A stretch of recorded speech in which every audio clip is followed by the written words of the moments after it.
This is the Action Movie Guys podcast, bringing you action movie reviews from across the decades, plus box office numbers and insight like never before.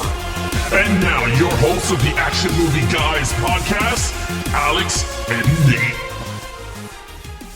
What's up, everyone? Welcome to episode number 142 of the Action Movie Guys podcast. I'm your host, Nate. It's my co-host, Alex Figueroa. And in this episode, we are coming towards the end. We're not there yet, but towards the end of our 1970s action movie go-through, if you will, a retrospective. And this week, again, as voted on by you guys, we have Walter Hill's 1979 film, The Warriors.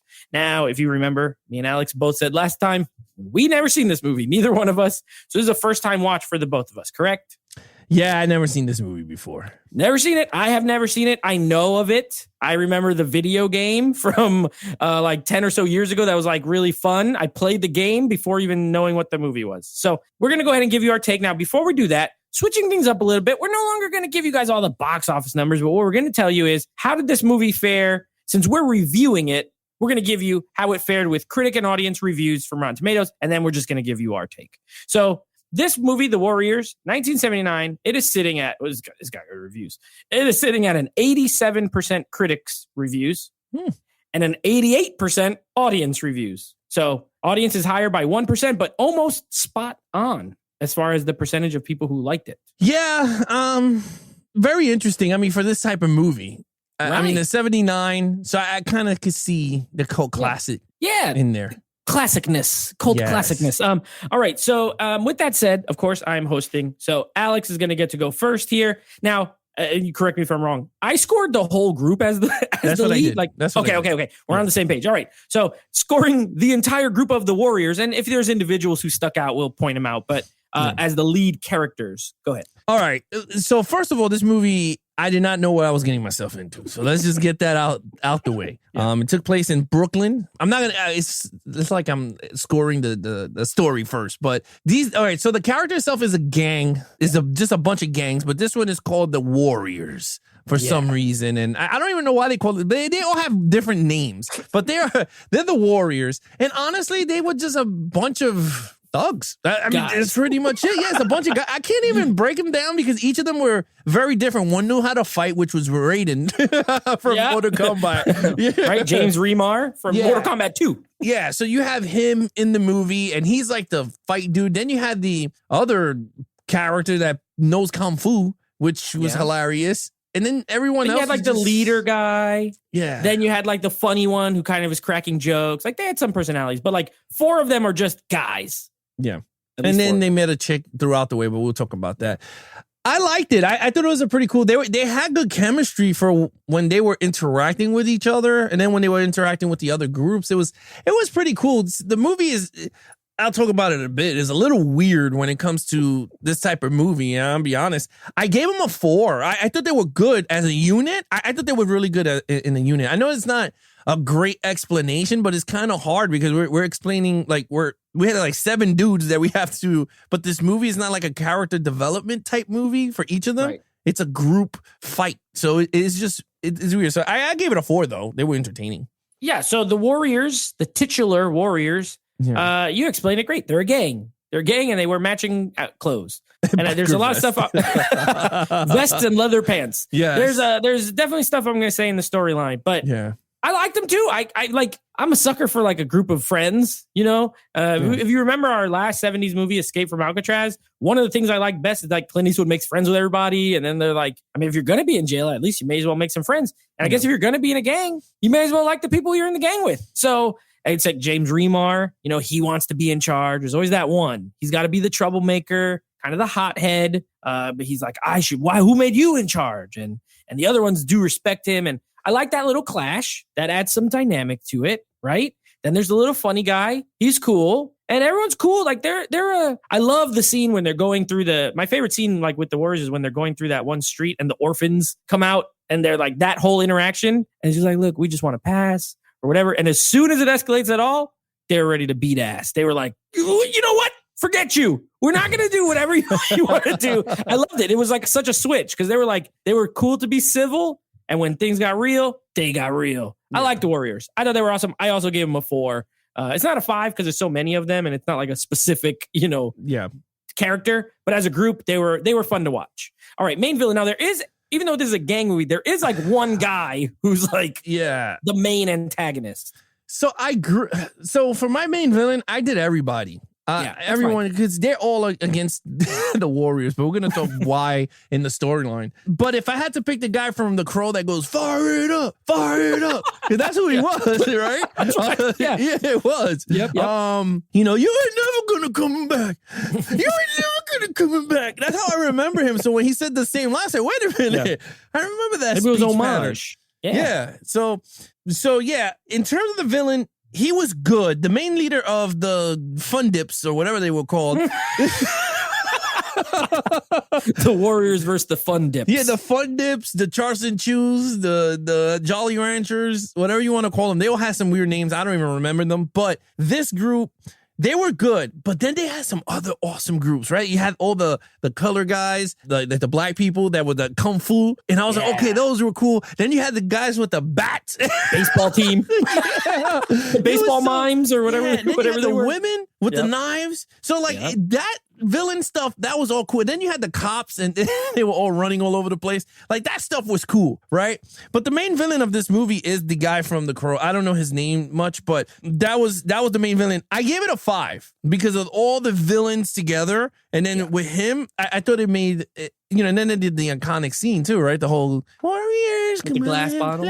Yeah, and then they fought on the beach of Coney Island. Yeah. But yeah, I give it a 5. You know what? I like all your points. I like all your points, actually. I'm going to raise my score. I had a 4, but you know what? You made some very solid points. I'm going to give it a 5 too. I had a 4. I'm going to give it a 5 because I didn't really think of it. Like I was so focused on this one guy, but the fact of the matter is like these guys had to get from Brooklyn they were in the Bronx. They meet in the Bronx. And then they have to get back to Coney Island, which that's in Brooklyn. So they got to get there, and apparently it's going to take forever to get there. It's going to take hours to get there. I get maybe because it's late and the trains don't run as much and stuff like that, and it's a long walk. So I didn't think of it in the fact that pretty much all the gangs in the city are like trying to get the Warriors. You know what I mean? They get separated. You have the girl gang. They were slick. They're like, come on, we're have a good time. We're girls. We have a good time. And they try to kill them. And then, the baseball guys are hilarious. I don't know. Okay, I'm saving a lot of thoughts for storyline. But I think you're right. Like, there's a dynamic. The Orphans, probably my favorite gang name that there ever was. Because they're just a bunch of orphans. I love the orphans. The black guys that are like the main villains, or they're not the villains, but like they're like the head gang, the one that can you dig it guy got shot. He got shot, and they're like, oh shoot, he's the leader of the top gang. I give it a 5. There's a lot. It's dynamic, and within the movie, the story they are telling. I thought they were pretty cool, honestly. So I give it a 5 too. All right, action scenes. Okay, now let's just bring it down a notch. There's not much action. Pump the brakes a little bit. Just pump the brakes on this. This is not a 5 type action. I gave it a 4. I thought the fight scenes were so funny. I had to leave it at a 4. I mean, when they're fighting the cops on the train station and the guy gets thrown into the tracks. Yeah. Oh my God. Yeah, that was, what the heck? And they never asked for him, which was even funny. Yeah, so I thought that was cool. Well, not him dying, but I thought that situation was funny. The females, because they didn't know how to shoot, which is hilarious. The guys with the bats, when they had such an advantage in that whole fight. And they lost bats, which was just too funny. And I love when the cop was chasing him, and they did the slow motion and he threw the bat at his legs. That's a good move. That was a good move. Yeah. Oh, that was too funny. Oh, man. That was funny. The fight at the beach was hilarious because I was like, who shot the gun and where did it go? The bullet? It is what it is. There was a lot of sequences, but I would say this is that there were a lot of good sequences in the movie because this movie wasn't mostly fights, but it was a lot of chasing. So I consider that action, I guess, them running through the train, that chaotic beginning when stuff just went all over the place and people are running all over. So I thought that was actually really good. And I thought it worked. For this type of movie, they shot it very well. I'm not even going to lie. They shot it very well. And I was entertained. So I gave it a 4. I thought it was a good action. Yeah, I think this is definitely more of an action movie than Escape from Alcatraz. It's still not like super action oriented, but there's a lot of fighting. You know, you have like there's like the one black guy who could do like literally like you said, like he does like karate fighting, and then you have like regular fist fighting, and then you have baseball bats. You have a little bit of guns, not a ton. There's a lot of knives, but you're right. It's essentially an extended chase scene of these people being chased by all these rival gangs, right? And the action's good. I agree. It's well shot. Walter Hill, he can shoot an action scene pretty well, especially for the time. Is it like mind blowing? No. Is there anything in here that you're going to go, wow, that was such a cool action scene? Probably not, but it's fairly consistent. It's peppered throughout. You never go too long without like some sort of action scene happening. And that has to count for something. And the movie's only 90 minutes. It's tight. Like it literally starts right, and there's like stuff happening right at the beginning, and then it goes and goes and goes and goes and goes, and it's the beach fight. So this, I laughed so hard at this part because this guy has a gun, and the other guy has a knife, and he literally goes, "Whoo!" and dodges the bullet somehow and throws a knife at the dude's arm. It hits him in the arm. He drops the gun, and the fight is over. And I was like, all that. This guy shot. Can you dig it? And then he goes to the beach and he gets hit by one knife and the fight is over. And then all the other gangs show up and they're like, hey, we heard everything. You warriors, you're cool. Get out of here.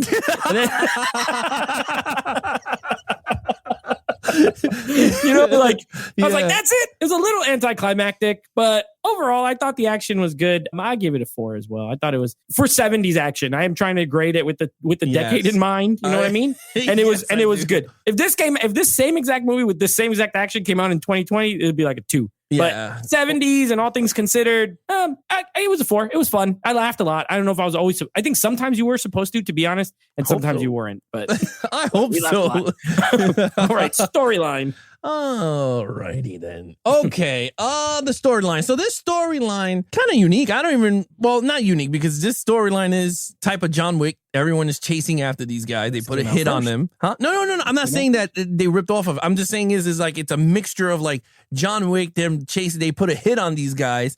Yeah. Then it's a very, and I don't know if you're gonna agree with me, very Mad Max on the streets of, right? Like you have different gangs and they're all quirky and weird, and yeah, I kind of liked it. I thought the storyline was pretty cool. I love the different like honestly, I wish they remade it now, but even more bonkers, right? With like crazy graphics, full like crazy rated R. Yeah, so when they show like, let's say the Fun Dips, and all of a sudden they all stand there, and all of a sudden does like a freeze frame, and it says Fun Dips.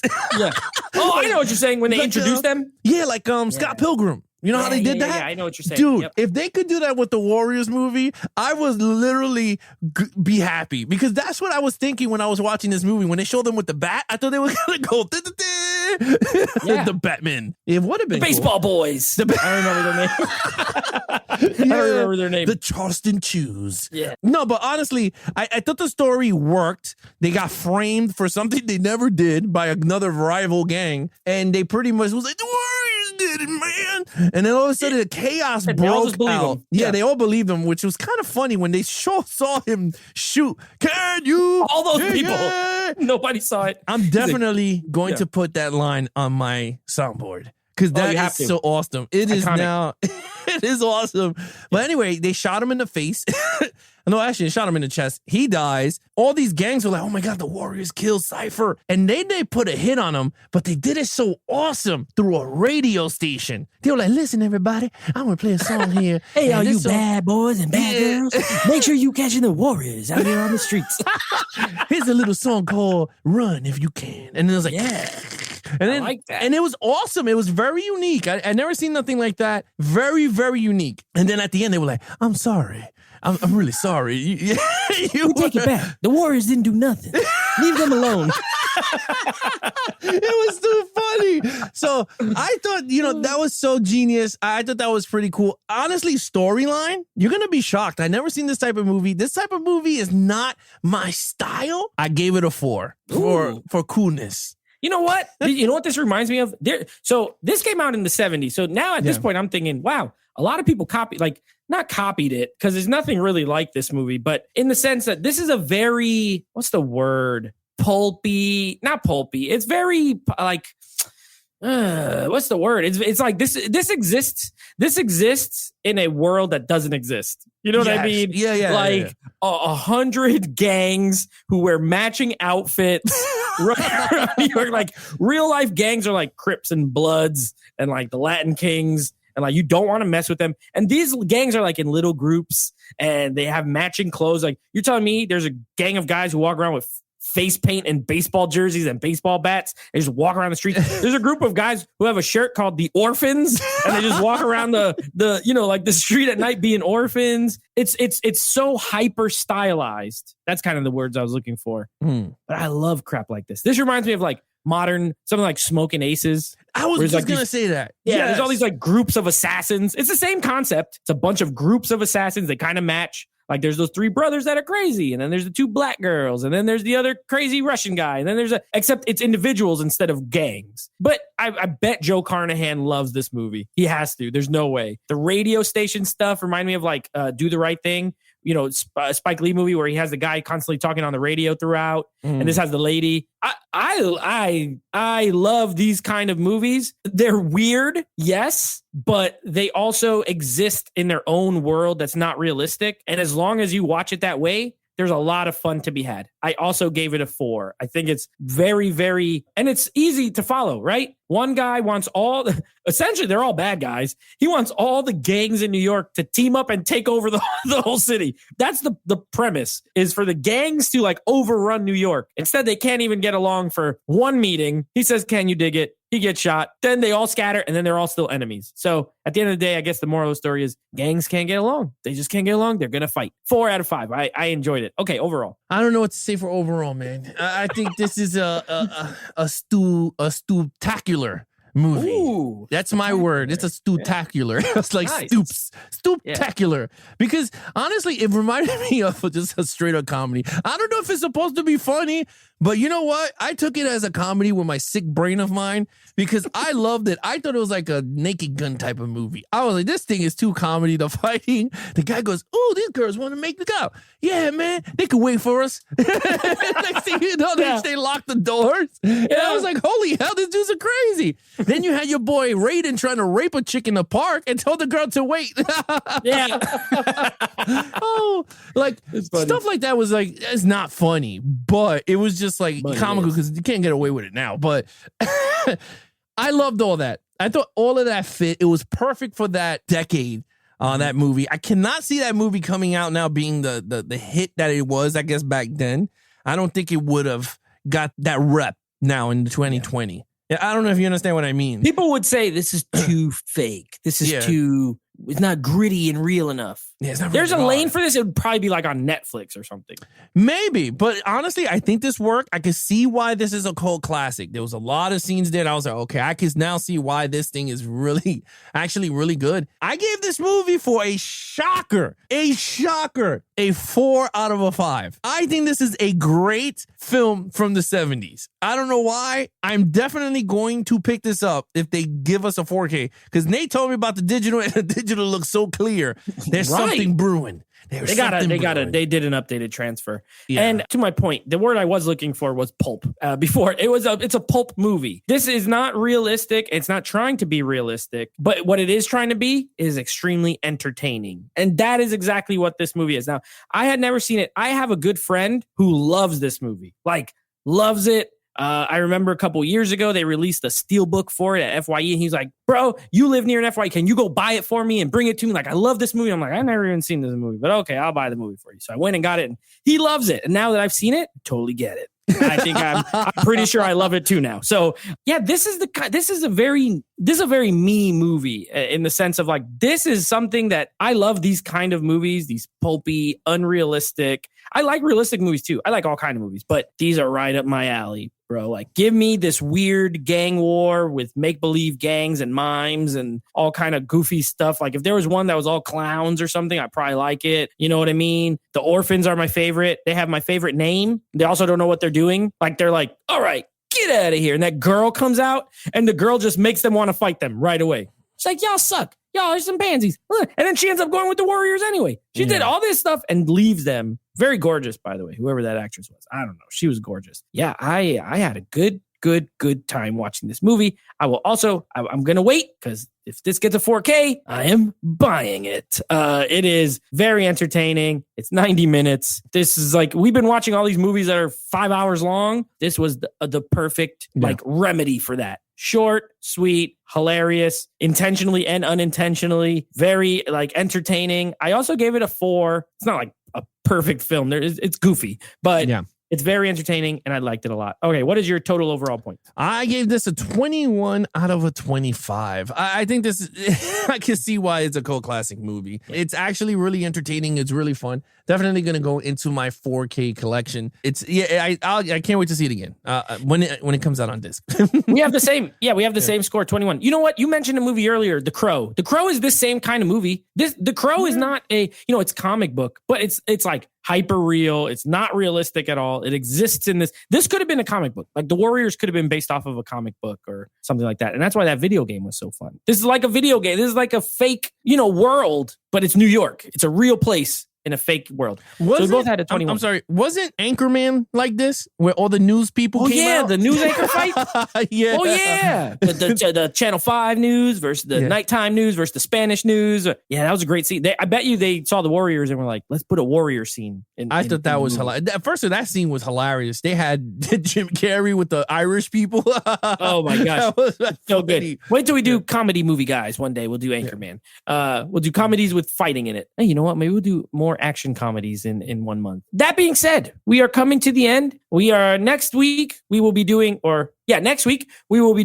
starting a new franchise, The Bourne Identity. Well, the Bourne franchise, but The Bourne Identity, the first movie, directed by Doug Liman, starring Matt Damon. We'll be reviewing that. And then wrapping up the 70s before we move into the 80s, a movie that, I don't think either one of us has seen. It's a little movie called Shaft. I've never seen this movie. I'm kind of very excited now after watching The Warriors. I don't know. I'm not saying they're similar. What I'm saying is I feel like I might be in for a ride. I think this is going to be an entertaining movie. The day we ever do a comedy action on this podcast, we have to put Black Dynamite into the movie. Oh, Black Dynamite is like a spoof of this type of movie. Yes. Oh, yeah. I love that movie. Black Dynamite. What's the other one? Undercover Brother. Oh, Undercover Brother is good too. This is like the blaxploitation genre, Shaft. So I'm looking forward to it. We'll definitely do action comedy month. We've never done that. So we've done action comedies because we did buddy cop movies, but we've never done strictly action comedy month next year. So that being said, keep an eye out for those two podcasts coming up. Yeah, if you guys want to follow us on our social media accounts, please follow Nate over on Instagram at Nateflix Reviews. Check out the podcast with him and his friends called Nateflix Movie Reviews. Anything action movie, guys, head over to youtube.com/Ultra HD Geeks for the video version of the podcast. If you want to take us on the go, for those of you that don't know that we have an audio version of the podcast, you can search for us anywhere from Apple Podcasts, Spotify, TuneIn Radio, and Stitcher. Again, if you want to follow us on our social media account, head over to Instagram and check and search for Ultra HD Geeks. We have a brand new account to follow us, like our photos. Other than that, he's your host, Nate from Nateflix Reviews. I'm his co-host, Alex Figueroa. Be awesome to each other and geek out.